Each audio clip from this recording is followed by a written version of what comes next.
सुखदेव महाप्रभु राजा परीक्षित को बताते हैं, कहते हैं राजन, इस पवित्र भारत भूमि में जो जैसा कर्म करता है उसे वैसा फल मिलता है। यहां तो हमारे दिव्य ग्रंथों में कर्म के फल का भी नियोजन करने के लिए नरक का निर्माण किया है विधाता ने।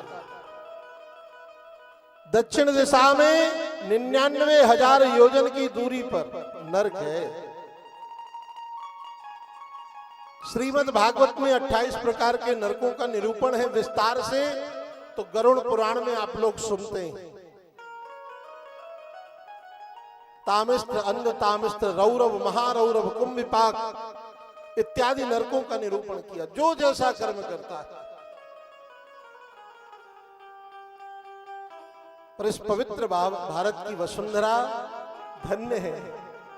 याद रखना, यहां से कोई नरक जाने वाला नहीं है। क्यों? क्योंकि यहां तो राम कृष्ण हरि के सब भक्त होते हैं। यहां भारत में जन्म लेने के लिए देवता भी तरसते हैं। तिवारी जी, भागवत के 5वें स्कंद में देवता कह रहे हैं, अहो अमीशाम किम कारी शोभनम प्रसन्न येषाम सुदिता स्वयं हरिर जन्म लबदम न सुभरता जिरे मुकुंद सेवो पैकम स्पृहाहिना। ये वह भूमि है जहां देवता भी तरसते हैं कि हमें जन्म मिल जाए। यहां किसी ना किसी प्रकार से तो भगवान का नाम वाणी से आ ही जाता है, और मान लो वाणी में नहीं आया तो कानों में तो आ ही गया। सुखदेव महाप्रभु राजा परीक्षित को कथा श्रवण करा रहे। परीक्षित ने कहा, महाराज नरक तो बनाए, पर ये बताओ नरक जाएगा कौन? नरक कौन जाएगा?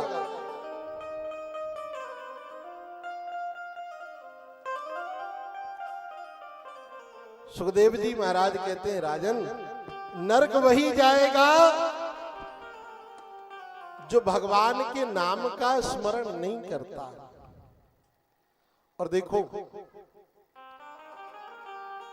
5 प्रकार के पातक, 5 प्रकार के पाप प्रत्येक प्राणी से होते हैं। ना चाहते हुए भी पाप हो जाता है। आप सवेरे सवेरे अपने वॉशरूम जाओ, स्नान करने जाओ तो चींटी इत्यादि बह जाती हैं, मर जाती हैं। चलते हो तो रास्ते में चींटियां दबती हैं, मरती हैं। किसान हल जोतता है तो पता नहीं कितने जीवों की हत्या होती है हल जोतने में। तो ना चाहते हुए भी व्यक्ति से कुछ प्रकार के अपराध हो जाते हैं। परीक्षित ने पूछा कि कर्मणा कर्म निर्हारो नाहयन्ति कईष्यते अविद्वद्कारित्वात् प्रायश्चित्तम विमर्शनम। व्यक्ति से अनजाने में कोई पाप हो जाए, उस पाप का क्या प्रायश्चित है? सुखदेव जी कहते हैं, राजन 5 प्रकार के पाप तो प्रत्येक प्राणी से होते हैं, ना चाहते हुए भी। उन अनजाने पापों का केवल एक ही प्रायश्चित है। क्या? कि केचित केवल या भक्त्या वासुदेव परायणा अघम धुनवंती कारसेन निहारामिव भास्करा। केवल भगवान की भक्ति करे, केवल भगवान का भजन करे तो महाराज बड़े से बड़े पाप से मुक्त हुआ जा सकता है। आचार्य सुखदेव जी कहते हैं, राजन मेरा ऐसा मानना है कि जो व्यक्ति अपने जीवन में एक बार भी भगवान का नाम ले लेता है, ध्यान से सुनना, बड़ा प्यारा प्रसंग है। एक बार भी यदि भगवान का नाम ले लेता है वह नरक नहीं जाता। कि सकृन मनः कृष्ण पदारविंदयोर निर्वेशितम तद गुण रागियेरिह जन्म लब्धम न सुभरताजिरे। सकृन मनः कृष्ण पदारविंदयोर निवेशितम तद गुण रागियेरिह। एक बार भी भगवान का जो नाम मन से ले ले वह नरक नहीं जाएगा, इसकी पक्की गारंटी है। सुखदेव जी कह रहे, बोले महाराज जीवन भर पाप करे और एक बार राम राम कह ले तो कल्याण हो जाएगा? बोले बिल्कुल हो जाएगा। हमसे एक व्यक्ति ने प्रश्न किया, तिवारी जी, कि रावण ने मरते समय राम कहा, मरते समय हत्यो राम है राम पुकारी, तो क्या रावण को भगवान ने मुक्ति दे दी, कल्याण कर दिया? हमने कहा पक्का कर दिया। बोले कैसे? हमने कहा विचार करो, कोई विद्यार्थी पूरे साल विद्यालय ना जाए, पूरे वर्ष विद्यालय ना जाए, और जब परीक्षा का समय आए तो पीछे आगे वाले की नकल करके पूरा कॉपी में लिख दे, तो पास हो जाएगा कि नहीं हो जाएगा? हो जाएगा ना। जब वह विद्यार्थी पास हो जाएगा तो फिर रावण भी पास हो गया। क्यों? क्योंकि मरने के बाद फिर कोई पाप रावण से बना नहीं। जब तक जितने पाप थे वह एक बार राम कहने से मुक्त हो गया, उन पापों का प्रायश्चित हो गया। परीक्षित ने कहा महाराज बात समझ में आई नहीं, थोड़ा स्पष्ट करिए। नाम महिमा का वर्णन है, बड़े ध्यान से सुनेंगे। ये जो कथा है आज अभी जो आप सब सुनेंगे, नाम महिमा की है। इसके बाद नामाभास। देखो भागवत में 10 सर्ग हैं। सर्ग विसर्ग स्थान पोषण ऊति मनवंतर ईशान कथा निरोध मुक्ति और आश्रय। इन्हीं 10 सर्गों के आधार पर भागवत में कथानक श्री व्यास जी ने निरूपित किया। सुखदेव जी ने एक चरित्र सुनाया। बोले राजन, मैं तुम्हारी संतुष्टि के लिए एक कथा कहता हूं। एक अजामिल नाम का ब्राह्मण था, परमित भाषी, नित्य वेद वेदांत में पारंगत, सभी विद्याओं में निपुण।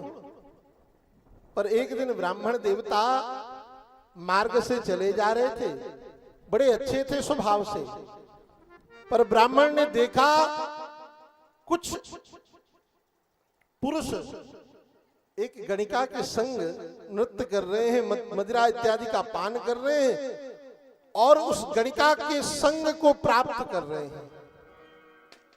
उस कुदृश्य को देखा जब अजामिल ने, तो अजामिल की बुद्धि बिगड़ गई। और जब अजामिल की बुद्धि बिगड़ी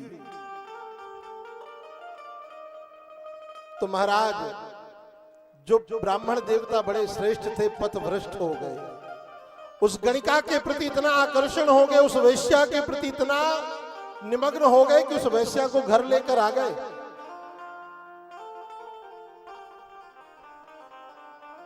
परम सुशीला धर्मपत्नी का परित्याग कर दिया। अब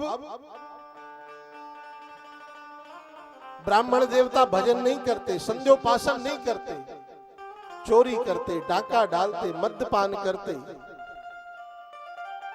अपराधी हो गए, पाप कर्म में तल्लीन हो गए।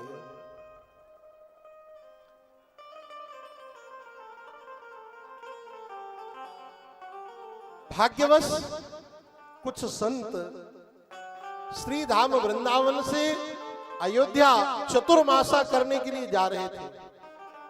संत चतुर्मासा करते हैं, आप सबको पता होगा। बरसात के जो 4 महीने होते हैं, उन 4 महीनों में संत कहीं आते जाते नहीं हैं। अब जब संतों की जमात चलती है तो रात्रि कहीं ना कहीं जमात ठहरती है। संतों ने अजामिल के गांव के एक ग्रामवासी से पूछा कि भैया, इस गांव में कोई ऐसा भक्त हृदय है जो हम संतों को रात की ब्यारू प्रसादी पवा सके या हमारे ठहरने विश्राम करने की व्यवस्था कर सके। उस गांव के ग्रामवासी ने सोचा, ये ठहरे निठल्ले बाबा जी, इनको कोई काम धाम तो है नहीं, जब देखो तब माला सरकाना इनका काम है, आज इनको मजा चखाता हूं। हास परिहास की प्रवृत्ति से उस व्यक्ति ने कहा कि बाबा जी, इस गांव में तो एक ही भक्त है जो आपकी बढ़िया खूब खातिरदारी करेगा, खूब सेवा करेगा। उन्होंने कहा कौन है? अजामिल के घर चले जाइए, खूब चकाचक सेवा होगी। पता पूछते पूछते अजामिल की कुटिया पर पहुंचे और जब अजामिल के घर पर संत पहुंचे तो साकर खटखटाई। अजामिल भवन में नहीं है, घर में नहीं है। उस समय वह गणिका घर में थी। उसने दरवाजा खोला और जब दरवाजा खोला तो संतों को देखा, तो संतों को देख करके श्रद्धान्वित हुई। अंतःकरण में श्रद्धा ने जन्म लिया, प्रणिपात किया, पंचांग प्रणाम किया, सब संतों को शर रख करके कहा, भगवान आज कैसे कृपा करी आप सबने। संतों ने कहा, देवी ये भक्त अजामिल का घर है। जब इस बात को सुना उस गणिका ने तो उसके नेत्र सजल हो गए।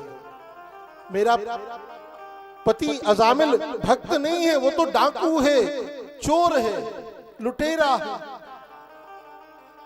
पर संतों ने कहा भक्त अजामिल।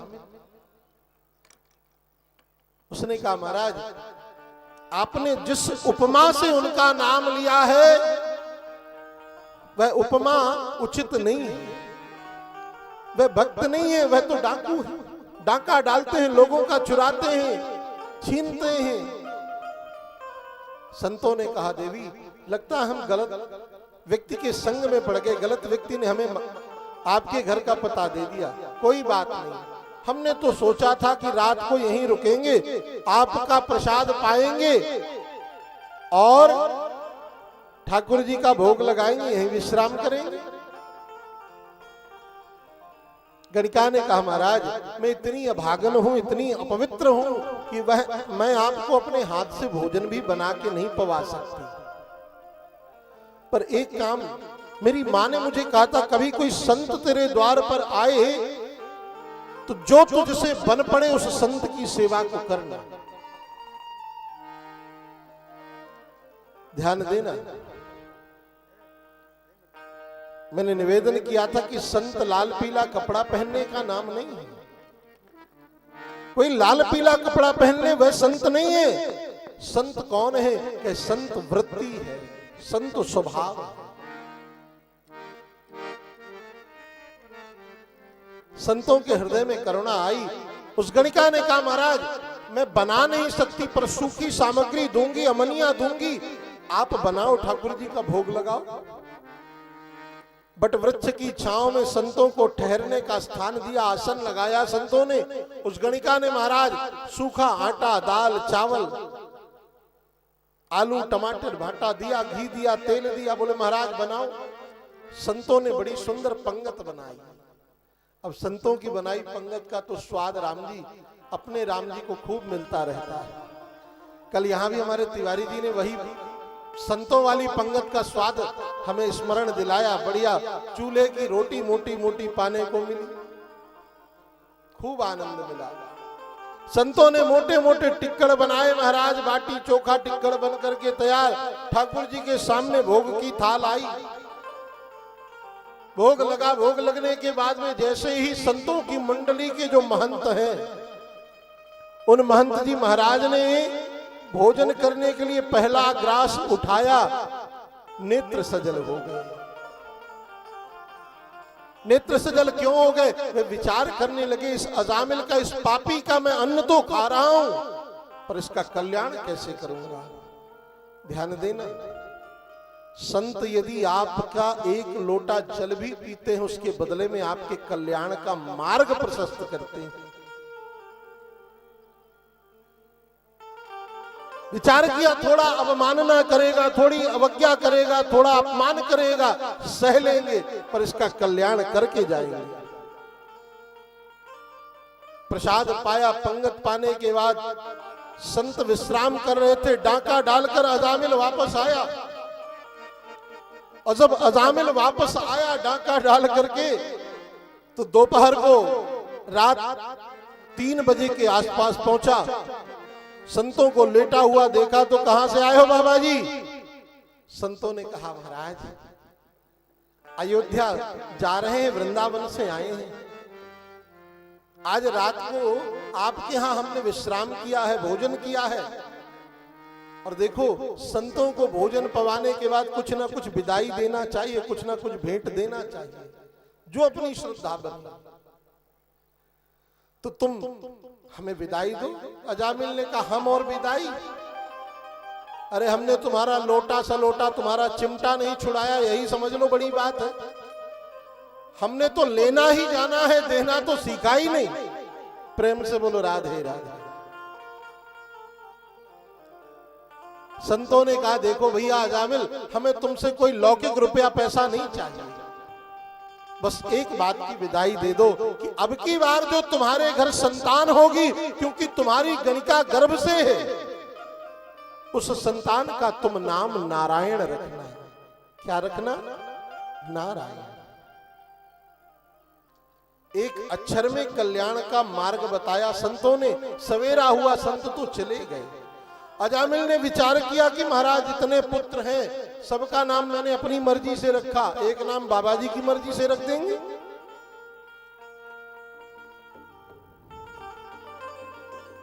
भगवान का नाम हर परिस्थिति में कल्याणकारी है।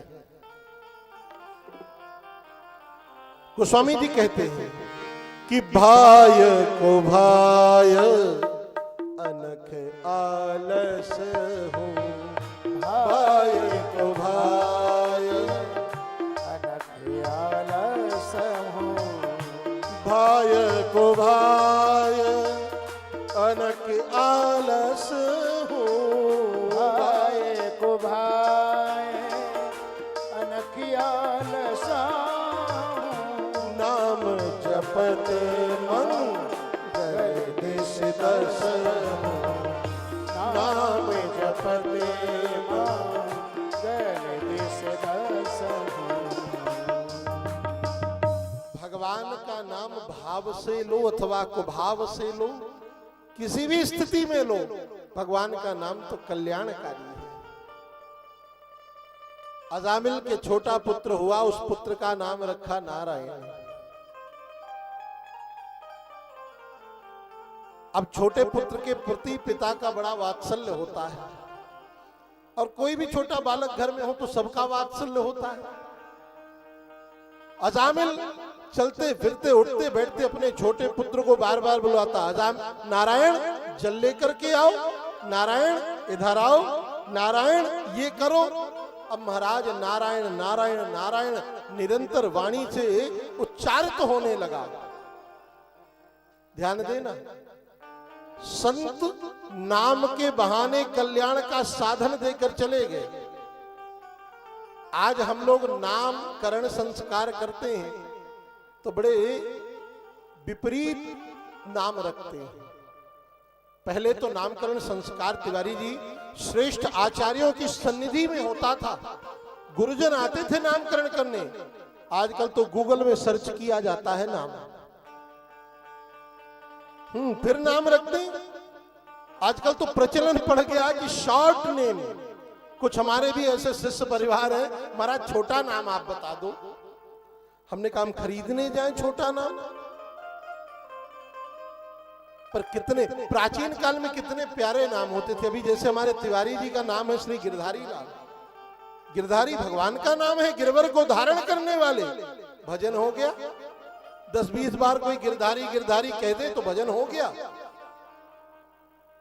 पर आजकल के नाम होते हैं महाराज चिंटू पिंटू संटू, लेने में भी अच्छे नहीं। अब बिटिया बच्चियों के नाम होते हैं महाराज टूटी फूटी स्वीटी। अब बताओ किसी बिटिया का नाम स्वीटी किसी का है तो नहीं, बुरा मत मानना। किसी बिटिया का नाम हो स्वीटी, अब वो स्वीटी कब तक स्वीटी लगेगी? 2 4 10 साल 15 साल। अब जब 60 साल की बुढ़िया हो जाए फिर कोई कहे स्वीटी, तो विचार करो कितना अच्छा लगेगा। लगेगा क्या? बिल्कुल नहीं लगेगा। नाम ऐसा रखो जिस नाम में पवित्रता हो, जिस नाम में वाणी का श्रृंगार हो, जिस नाम में अंतःकरण को सुख मिले, ऐसा नाम रखो। और ध्यान देना, आप लोग कहोगे महाराज ढूंढने कहां जाएं, तो भगवान के नामावलियों के हजारों नाम हैं। राम सहस्त्र नामावली, कृष्ण सहस्त्र नामावली, श्री हरि सहस्त्र नामावली, अनेकों नाम मिल जाएंगे, बस खोजना पड़ेगा। और हम खोजते तो गूगल में है, ग्रंथों में, संतों के सन्निधि में कहां खोजते। मेरी बात को अन्यथा मत लीजिएगा। नामकरण संस्कार बड़ा विचार्यवान संस्कार है। आचार्य आज्ञा से ही नामकरण होना चाहिए। जन्म के जिस नक्षत्र में, जिस लग्न में, जिस चरण में बालक का जन्म हो, उस शब्द के आधार पर नामकरण होना चाहिए। संतों ने नाम दिया नारायण, तो अजामिल निरंतर नारायण नारायण करता। पर जब जाने का समय आया, अजामिल के खाट में पड़ा है अजामिल। अजामिल ने देखा कि विकराल वेशधारी यमदूत आकर खड़े हैं, काले कलूटे भयानक स्वरूप के। अजामिल देखता रह गया, और जैसे ही उन यमदूतों के स्वरूप को देखा तो भय के मारे कांपने लगा। और कोई याद नहीं आया, अपने छोटे पुत्र की याद आई। क्यों? क्योंकि वही पुत्र खेल रहा था। सुखदेव महाप्रभु कहते हैं कि दूरे क्रीडान का शक्तम पुत्रम नारायणा वयम प्लावितेन स्वरेणोच्छे राजुहाव कुलेन्द्रिया। दूर खेल रहा था बेटा, अजामिल का उसे आवाज दी नारायण। और जब नारायण कहा तो यह ध्वनि भगवान नारायण के कानों तक पहुंची। भगवान ने अपने पार्षदों को आदेश दिया, जाओ देखो कोई भक्त अजामिल को लेकर के जा रहा है, उसकी रक्षा करो। परमात्मा के पार्षदों ने दौड़ लगाई महाराज। ये नाम महिमा। परमात्मा के पार्षदों ने दौड़ लगाई। जब परमात्मा के पार्षद आए तो अजामिल ने परमात्मा के पार्षदों को देखा तो मन गदगद हो गया। क्यों? परिपूर्ण की उपासना करने वाला, परिपूर्ण की सन्निधि में रहने वाला भी एक दिन परिपूर्ण हो जाता है। परमात्मा के पार्षद भी परमात्मा की ही तरह दिखाई दे रहे हैं। सुखदेव जी कह रहे हैं कि सर्वे पद्म पलाशाचा पीत कौशेयवाससा किरीटिना कुंडलिनो लसत पुष्कर मालिना। सुंदर पीत पीतांबर धारण किए हैं, चतुर्भुज हैं परमात्मा के पार्षद। दिव्य रूप माधुर्य है। दर्शन करके अजामिल धन्य हो गया। परमात्मा के पार्षदों ने यमदूतों से कहा, कौन हो तुम और अजामिल को क्यों ले जा रहे हो? तुम्हें पता नहीं है अजामिल ने हमारे भगवान के नाम को गाया है।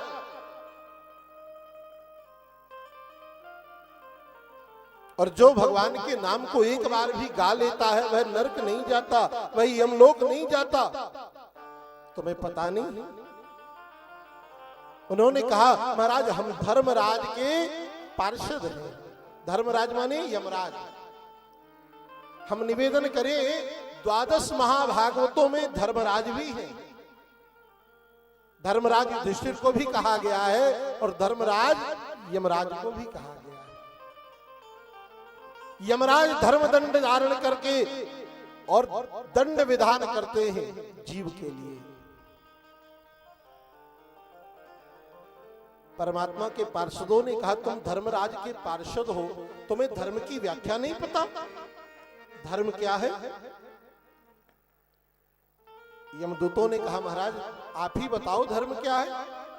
परमात्मा के पार्षदों ने कहा, वेद प्रणहितो धर्मो हे धर्मस्तद विपर्ययः वेदो नारायण साक्षात् स्वयं भूरित सूक्ष्म।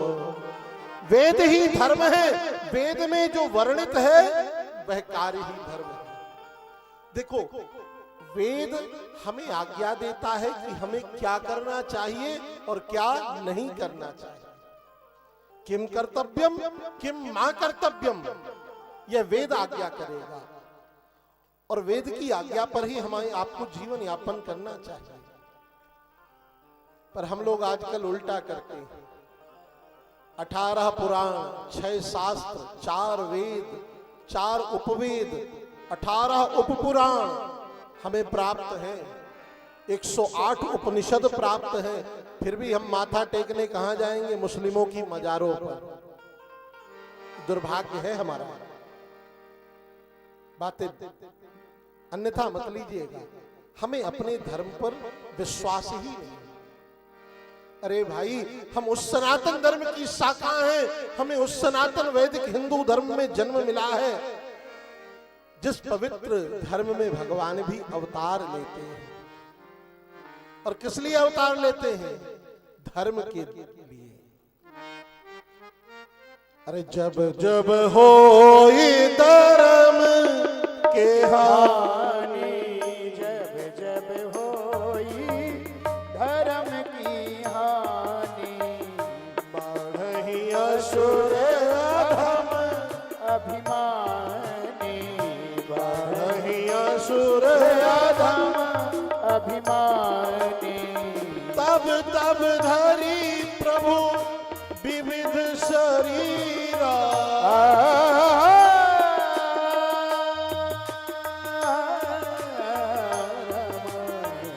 तब तब धरी प्रभु विविध शरीरा, हरहि कृपा निधि सज्जन पीरा, हरहि कृपा निधि सज्जन पीरा, हरहि कृपा निधि। तब तब धरि प्रभु विविध शरीरा। जब जब धर्म का ह्रास होता है तब तब भगवान अवतार धारण करते हैं। परमात्मा के पार्षदों ने यमदूतों को ऐसा समझाया महाराज कि सब कुछ समझ में आ गया। उन्होंने कहा, महाराज इसने कभी भगवान के नाम को नहीं लिया, इसने तो अपने बेटे को बुलाया। परमात्मा के पार्षदों ने कहा, ये बताओ कि नारायण नाम सबसे पहले भगवान का है या इसके बेटे का? बोले है तो भगवान का।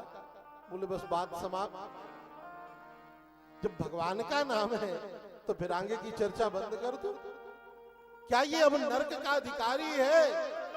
अरे गुरु नाम चा लघु नाम चा गुरुणी चा लघुनी चा प्रायश्चितानि पापानाम ज्ञातोक्तानि महर्षिभिः।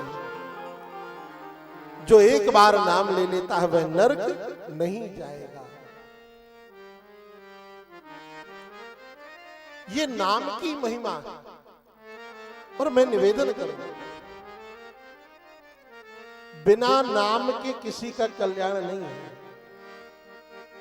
हमने बताया ना अभी कि लाखन में एक बात तुलसी बताए जात, जन्म जो सुधारो चाहो राम नाम लीजिए। बिना नाम के किसी का कल्याण नहीं है। अब विनय पत्रिका में तो गर्जना करके कह रहे हैं गोस्वामी जी कि राम जपो बावरे, राम जपो बावरे, राम जपो बावरे, राम जपो बावरे,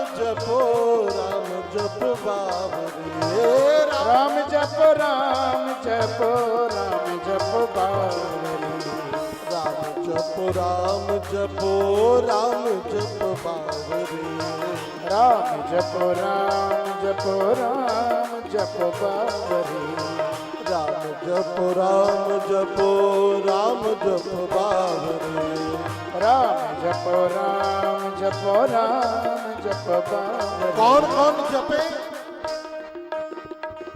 भलो जो है पोच जो है दाहिनो जो वाम रे भलो जो है पोच जो है दाहिने जो बावरे भलो जो है पोच जो है दाहिनो जो वाम